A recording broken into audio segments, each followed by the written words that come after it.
The shitcoiners hate us. It's simply Bitcoin. We break down the news from Twitter, the daily fail, meme review, software releases, and the websites by Plebs or Plebs. Drop us a like, subscribe. We're going to the numbers. Let's check it out. At the time of this recording, the block height is 684,244. The Bitcoin price, 39,010. We skipped. Chain rewrite days, 630. Total public lightning capacity, shout out B for Bacon, 1,332.54 BTC. Bitcoin versus gold market cap, 6%. Sats per dollar, 2,563. Oh. So for those of us that have seen this before, welcome to Bitcoin. This is all part of the fun. Dude, that correction, bro. What a bounce back though from the 30K. What a bounce back. Were you able to catch any? Yeah. I was able to catch like 31, 32, 33. Yeah, I work from home, so I was watching it, and like, man, yes, I was able to catch it. It was pretty glorious. Catch it a few times. Oh man, but unfortunately. But guys, like Phil said, if you are new here, this is your first cycle. This is absolutely normal. Welcome to course. Yes, welcome to Bitcoin. You know, this is how you get your patch, you know, and this is how your balls just continuously get bigger over time the longer you hodl. So it isn't called hodling for no reason. But it's a lot harder to hold Bitcoin than people think. Absolutely. And then today was just an amazing example of that, bro. We went down from 40 to 29 all the way back to 40 again in like a matter of hours. You know, it was absolutely crazy. But man, I love Bitcoin, dude. Yeah. Wartime Nico, baby. But right. Phil, it's time for the daily fail. So here we go, guys. BlockFi's are failed. There was a lot of fails. Don't get me wrong. There has been tons of fails. I do apologize. I really appreciate everybody who sends them to me and lets me know. But it's like, there's so much, right? And we try to cover as many as we can. But this one was pretty huge. BlockFi fucked up by paying promo rewards with BTC instead of shitcoins. And they're now threatening their users. All right. Apparently BlockFi goofed up and started paying promo rewards to applicants with crypto instead of USD stablecoins, but with the same numbered amount. Anyways, now they're sending out threatening emails. That's a pretty nice bonus. I'd like to see that. So again, right? These centralized platforms, you always got to be careful. This is something that worked out in the people's favor, though, right? The complete opposite can happen as well. Okay. So just, kind of keep that in mind. Falsely accused by BlockFi of crime and fraudulent withdrawal. Okay, so here we go. Now they send me an email accusing me of withdrawing funds that aren't mine, saying it's fraud and a crime that they will act on if not returned in the next 2 hours. So I think it's very interesting, right? Because when we make mistakes, we have to eat them. But when these businesses make mistakes, we are the criminals, right? We're the criminals. They're not liable for any of this, right? It's not their fault. You have to give it back. But if it was you, but if it was you on that end, it'd be a completely different story. Anyways, I personally, I don't do any of this stuff, okay, where you go and throw your Bitcoin onto some platform and then get paid some garbage interest rate on it. You know what? I get it. We all want more Bitcoin. But the thing is that I also enjoy sleeping at night. So for me, I've got it on my hardware wallet. I feel comfortable with that. And I stack with my normie job. There you go. No worries, no dealing with stress. Like I said, this worked out for the people, but it can also go the other way, Yeah, no, and you're absolutely right, Phil. And, is it worth it to get 6%? 6%, because that's the rate that they give you. If you deposit your Bitcoin, they give you like a 6% interest. Is that worth it?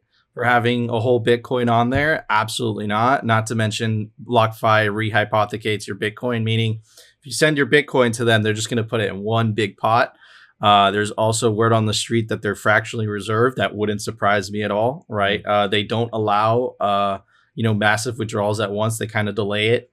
right? That would kind of make sense with it being fractionally reserved.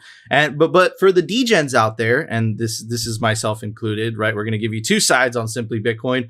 If you do decide to take a loan against your Bitcoin, I definitely recommend, maybe Phil does as well, Unchained Capital.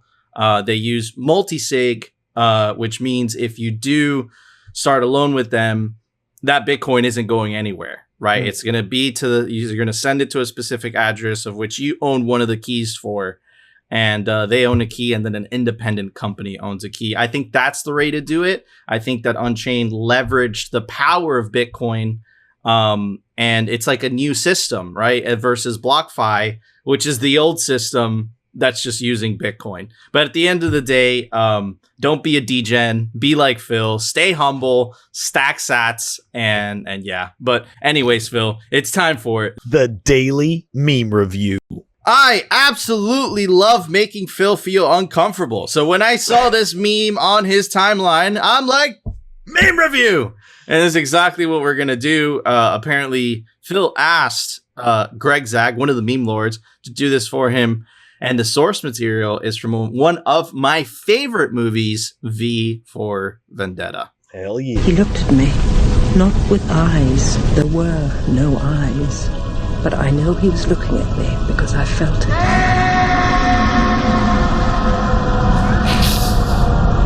Dude, amazing meme. Phenomenal. Greg always does it so good. And because it was so original, I'm going to give it this very special Coke.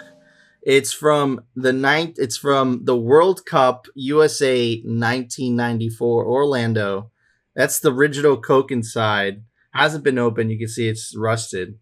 And yeah, cool collector's item. What about you, Phil? Okay, I obviously love that meme because most of it was my idea, except for the laser dick part. Okay, the laser dick is not. There's another version of that meme without the laser dick, which I think is just as effective. But anyways, I disagree. I disagree. Look, I thought it was hilarious. Don't get me wrong. I was dying. I was totally dying. And I love it. But you know what? In honor of the fact that it is Greg's work, okay, I am going to give it my glasses because I know how much they mean to him, dude, and I know that he loves them. Wow. You honored him with your glasses, man. Right. I won't even be able to see anymore after this. That's a big deal. Wow. Okay. All right. Phenomenal scores for phenomenal meme. Phil's OG gangster glasses. Old man glasses. And I would like to say OG gangster and an old Coke bottle. But anyways, Phil, it's time for the Daily News, sponsored by Crypto Cloaks. All right, everybody. Taproot Activation update. You know the drill. Anyways, 4%. We did, but we did. Phil's right. We did, but the most important part, guys, I want you to pay attention to this. Yes. Most of the big mining pools have signaled for Taproot, meaning this is going to go through without a user activated software. We told you that yesterday. But in honor of the dipped, I know that a lot of you guys are struggling. So I was nice enough to get a form for you. This is McDonald's restaurants employee application. If you guys need it, it will be down in the link description because it was brutal. But on a more serious note, this has happened many, many times before. This is Brady, Citizen Bitcoin, and he's just pointing out. And I think this is the reason I wanted to use this picture. Thank you, Brady. Is because this has happened so many times before. This is what we were talking about initially, Phil. If you're new to this is scary as hell. But if you've been in this, you know the drill. Bull markets are full of these 30 to 40% corrections. It's just the nature of the beast, right? So yeah, man. Guys, hodl strong, and just in case, we did get you a McDonald's resume. Anyways, Phil? This one was a little bit bigger than any of those, though. I'm just saying, that was this most current one from 64. down to 29 something. Like that's pretty huge, man. It was it was like a 45 or maybe more than 50, dude. Man, it was like, don't get me wrong, but like when I looked at that, I was like, okay, this is one of those testing moments. This is like one of those moments, where you're like, all right, what am I really made of, and what is my conviction? And when I realized I didn't feel anything except the desire to find free money so that I could buy more, I was like, okay, we're all good. Carry on. Absolutely. But it is, man. You see it happening and you see those candles forming, and it's like, even if you don't understand, you're like, that's not good. It's not good. It's brutal. But I just want to remind everybody. Also needed. It's also needed, right? It is. definitely humbles you. But I just want to remind everybody, remember why we are here, right? Number go up technology. It's nice, right? Not going to lie. It's very nice. It feels good. But remember, we are here, or at least I'm here, speaking for myself, and maybe Phil, you feel differently or you feel the same way that I do. I'm here for the freedom, the sovereignty. I'm not going to go back to a system in which I don't own the keys to my wealth, right? I'm not going to, right? So, and I think a lot of Bitcoiners feel the same way that I do, right? So yes, you come in for the money, you come in for number go up technology, but you stay for the freedom. Phil? Yeah, I wouldn't be doing this show if we didn't feel the same way.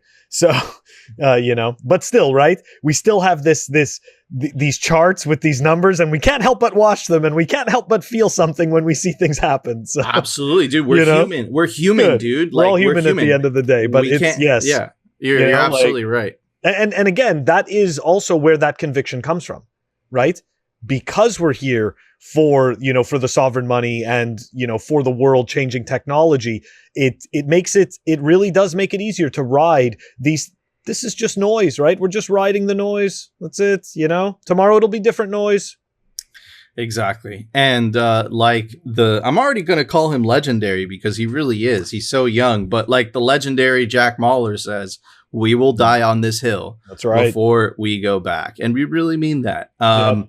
But anyway, and before any YouTube people, no, we're not saying violence or anything. We're saying we personally, okay, would die before we would go. That doesn't mean anything, okay? Just to make it clear. But anyways, Phil, this YouTube algorithm people. Yeah, man, it's crazy. But anyways, check this out. Kathy Wood had some thoughts on the dip. Odell was kind enough to post it on his Twitter. And thank you, Bloomberg Business Week. It's their video. Let's check it out. What happens, though, in the meantime? So here we are at 35,000, Kathy. Do you think we go much lower from here? You never know how low is low when a market gets very emotional. A lot of traders see Bitcoin dropping below the 200-day moving average, which was at 40,000. So traders, once that happened, they just dump. Some just dump and run. I think we're in a capitulation phase. Yassine has a dashboard. We were looking at all the indicators this morning. They are all suggesting that we are in the capitulation phase, which is a really great time to buy, no matter what the asset is. A capitulation phase is buy. It's on sale. Now, am I saying 35,000 is the low? If traders, and there are a lot of speculators in Bitcoin, if they are running for the hills just because Bitcoin has broken through a moving average that is important to them, it could continue. But all of our indicators are saying this is capitulation right now. So look, Kathy's absolutely right. I feel the same way. What about you, Phil? Yeah, I mean, I think that's super. I think it's super bullish. She's got. You know what?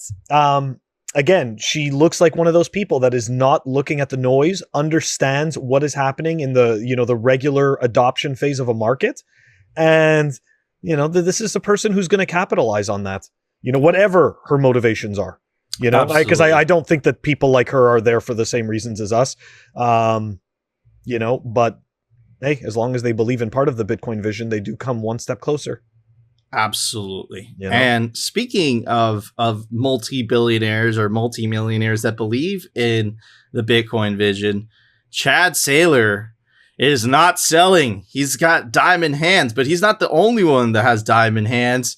Nobody has diamond hands. Are No, nobody has those. Okay, no, nobody has those weak ass fucking diamond hands. what type of hand? Do anything with diamond hands? What type of hands do we have, Phil? Useless. They're useless. What type of hands do we have, Phil? Strong hands? No, we have steel hands. Steel hands. I like steel. that. Okay. So it's like a blade. The Chad Saylor has steel hands, while Elon or Tesla has diamond hands. So it's crazy, dude. This guy's, He's a douchebag. He's a giant douchebag. Oh, Tesla has diamond hands. Yeah, it's like he's such a wiener. Trash is on Bitcoin, right? But just wants to let everyone know that he has diamond hands, right? And we read you that fail of that poor lady with the 3 kids. That essentially, sucking air today. Yeah, dude. Let me tell you, man. You got to look at that freaking chart.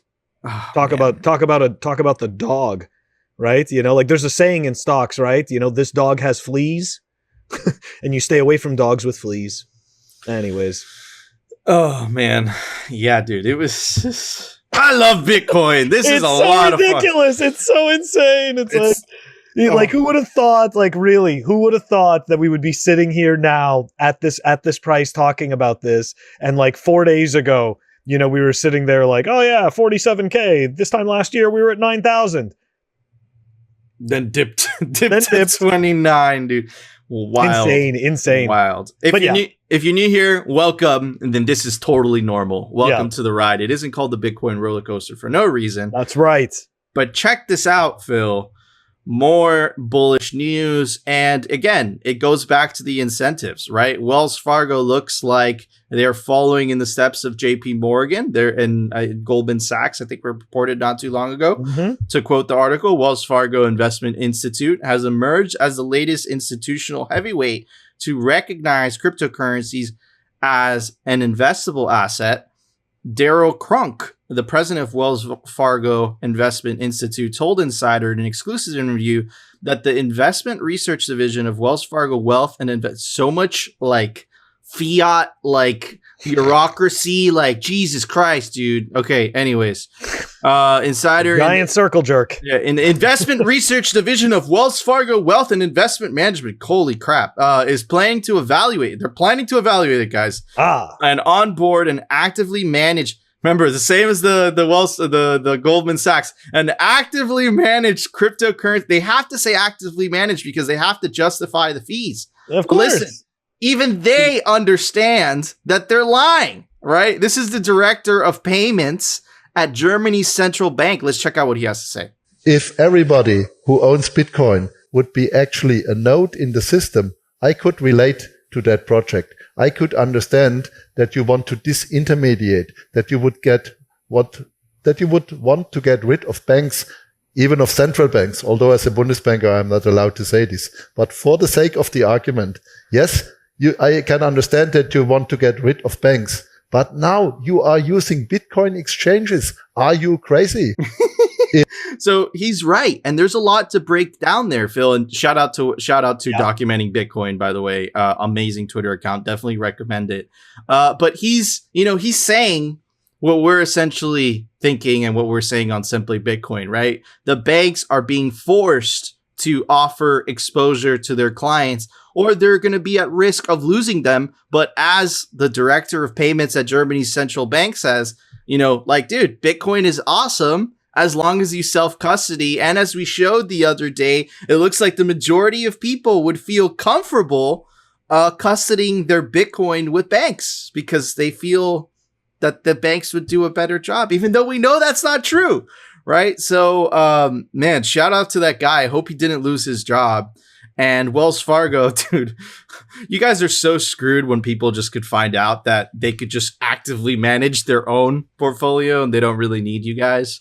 But anyways, Phil. Yeah, man. I'm interested to know what exactly does it mean to actively manage a Bitcoin portfolio? Do they sit there and comb through the white paper over and over again? Or do they sit there and constantly do restore tests with with the seed, or something like that, right? Putting in your, like going, like on your Trezor, you could do like a test, right? Where you do a test restore to see if your seed words work. Like, do they do that all day long? Like they wear suits to do this? I don't get it. Like I'm so interested to know what they're actively managing. Besides nothing. Besides absolutely nothing. They're doing nothing. They're sitting there. It's empty desks. They're just fucking surfing YouTube and like checking out freaking Instagram and TikTok. And they're doing nothing. Like, what? All right, guys, the Bitcoin price is up. Okay. Then what? Oh, the price is down. Should we buy? Maybe. Okay. And then what? Lunch? Oh, man. We're done by 1. Like by 1 o'clock in the afternoon, these guys are done. They're ready to go home and sit on the couch. I'm sorry. Just like, it's fucking hypocrisy. Everybody knows these people do nothing. This is like watching the horse and buggy people coming to terms with cars. Yeah, exactly. Because this is what we're seeing. He shows up with his horse. He's got his straps. He's like, we're ready to put this right on the front of your motor vehicle. It's going to pull it. It's like, I don't need it, but you do. It's a beautiful horse. It's beautiful. like the top of the line horse, Horse is gorgeous. Or you could buy this nice car that doesn't shit. And you don't have to feed. It doesn't smell either.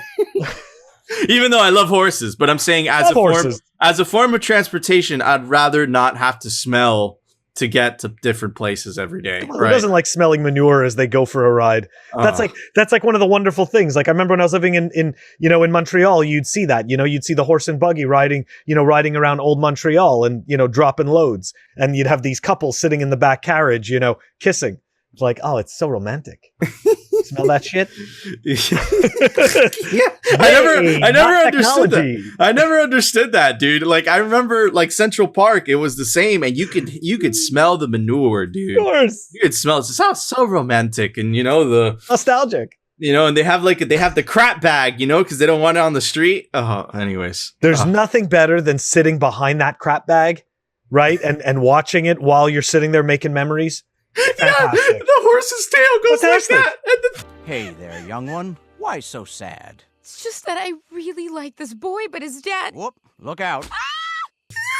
That's what everybody wants.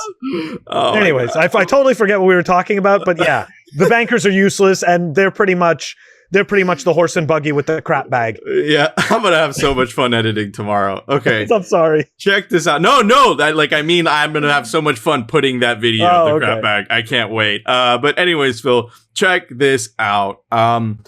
This is scary, and I'll tell you guys in a second. Censorship, surveillance, profit, a hard bargain for Apple and China.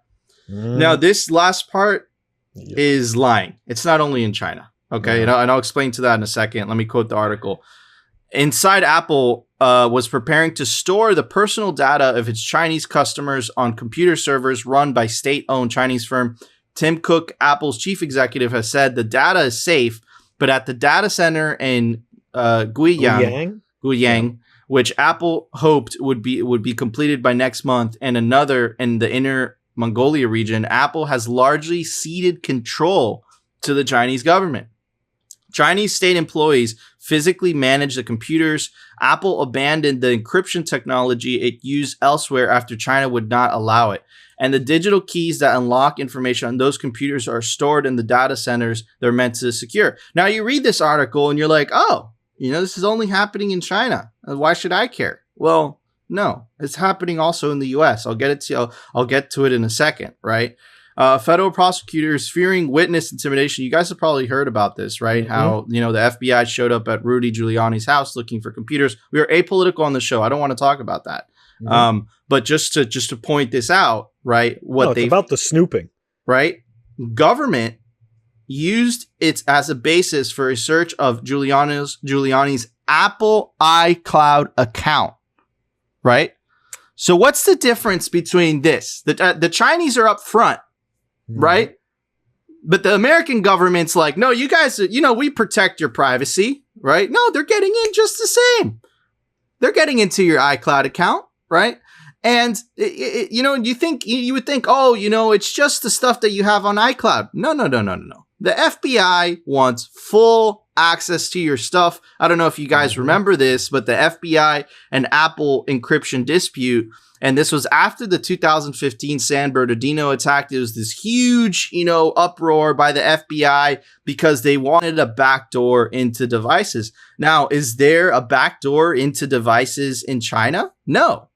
That if on a physical device, right, you either have full encryption or you don't, right? What they're talking about in both articles, they're talking about any information you store on the cloud.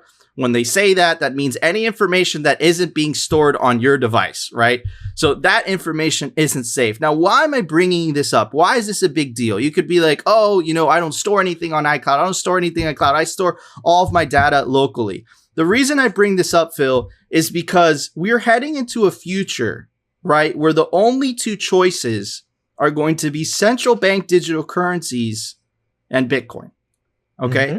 And it is absolutely terrifying, right, to think that these types of agencies like the FBI and the Chinese equivalent would have the same type of authority, but it would be over your money.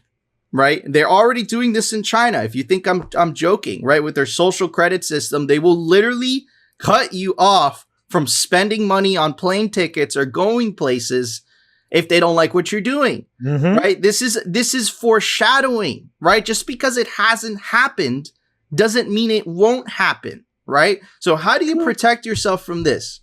Right? How do you protect yourself from this? First of all, don't upload your data onto the cloud, especially if it's data that you feel that's very sensitive, right? Because the cloud is not encrypted. The government could get access to it very easily. As you saw, that article was disingenuous. That doesn't only happen in China. That happens right here in the United States also, and I'm sure it happens in Europe as well, right? So yeah, don't, if it's very sensitive data that you prefer, you keep it private. Keep it locally on your device. If you have a good password, that's more than enough. And the second part is, if you want to protect yourself from this very dystopian future, in my opinion, Phil, right? That's just my personal opinion.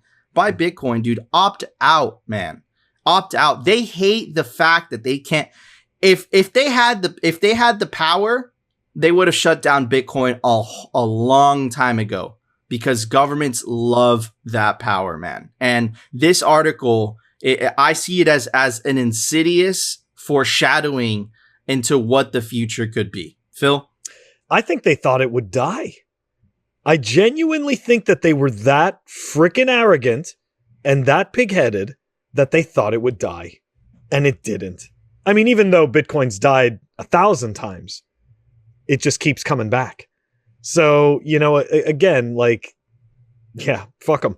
It doesn't matter. But you know what? You're absolutely right. That is really scary stuff. I don't use any of those iCloud services. I don't back anything up to any of that. I never wanted to. You know what? I consider myself somewhat fortunate being born before all of our entire lives were on the internet, because we still value that privacy. I feel if you're born just a little bit later, you're used to all your information being out there. We had none of this. You were able to act like an idiot and it wouldn't end up on TikTok for everybody to watch. And you wouldn't end up getting bullied because of it. It's that's, and again, right, this is just a light, fluffy version of what you're talking about, but it's those little things, right? It's all those little things. And then, right, we get into the financial stuff. And it's like what you said. You want to go do a transaction. You want to go do something. We don't want to end up in a situation where some third party is determining, how much you're allowed to spend out of your own account. Okay. And they all of a sudden start deciding where to quote unquote reappropriate your funds. And the CCP scares shit out of me, honestly. And the problem is that there's for some reason, there's there's this weird undercurrent of support, which is even creepier. Anyways, just creepy stuff.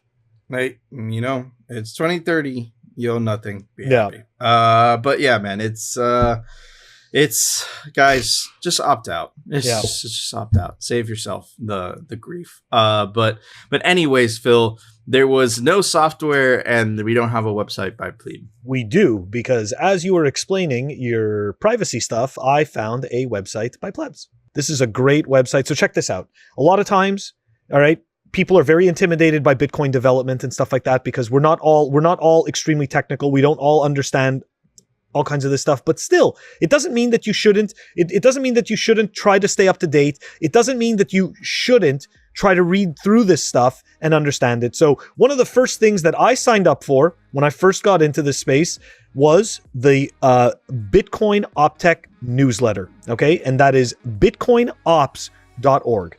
All right, they dropped this newsletter. It's fantastic. You could see through here. They talk about different workshops that are going on. They're talking about, BIP discussions.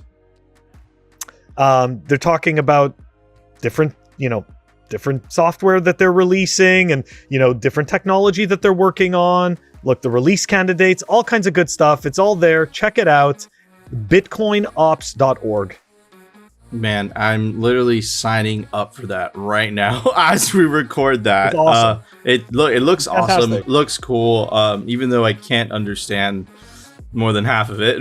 But anyways. No, but that's it, right? It's like the more you read, the more it's like, even if you don't understand it, you're like, okay, I've seen that before and I've seen this before, and you can start to connect the dots. Yeah, exactly. It's good stuff. It's awesome. It's like reading hieroglyphics. It's amazing. Okay. But no, I seriously just signed up for it. It looks really cool.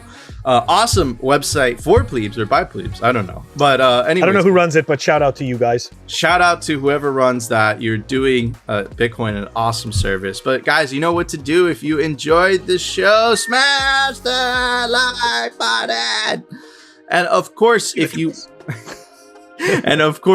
want to continue hearing the news from the Bitcoin perspective and the catastrophic shitcoin and fiat fails. I should just say shitcoin fails because fiat and shitcoins is kind of the same thing. No, I'll separate it. It's fine. But you guys know what's up. If you want to see another episode of Simply Bitcoin, if you want to see our happy faces during this turbulent time, definitely tune in tomorrow for another episode of Simply Bitcoin.